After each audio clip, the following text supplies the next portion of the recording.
Anna put her underwear on the pillow, then brutally stabbed him with a fruit knife.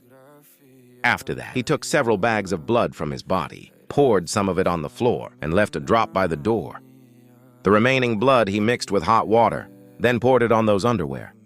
Last, he lay on the sofa while wearing blood-stained underwear. All this is revenge, Anna, to the peeper who had been stalking her in the shower. Shortly thereafter, the peeper managed to unlock the apartment. Anna cleverly. Once it gets in, his feet immediately stepped on the blood that had been prepared. He looked up and froze to see Anna covered in blood. The scene was so terrible, until he wanted to report to the police immediately. But considering himself a peeper, he had no choice but to hold back. He could only escape from that place, not to be dragged down as a murder suspect. As soon as the guy goes, Anna got up with a sly smile. It turned out that he had recorded all the events with a camera, but that evidence is still not enough. To put the man down, for children, plucked a strand of her hair and put it next to the bloodstains on the floor, then took another picture of her. After the evidence is enough, Anna cleans the whole trace of the scene, but he deliberately left a drop of blood under the sofa as a clue to the police, after which he left in the car and vanished without a trace. In the meantime, the man who ran away was struck by extreme anxiety, feared the police would soon suspect him. He finally decided to go back to Anna's place to clear the traces of his presence. But upon arrival there, he found that her body had disappeared. Panic sofa.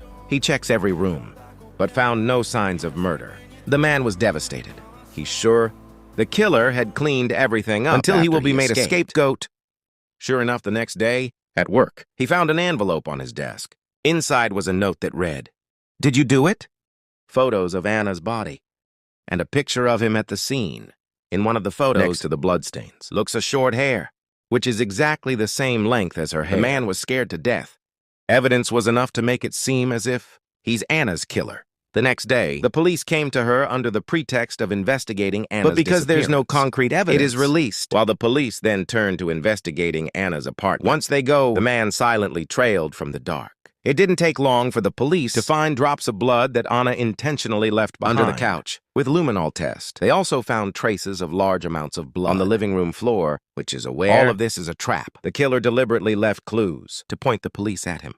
If you don't want to be the prime suspect, he must find the real killer, before the police did, from the way Anna was killed. He guessed the culprit must have held a deep grudge, but for more than 100 days stalking Anna, he never saw Anna fight with anyone.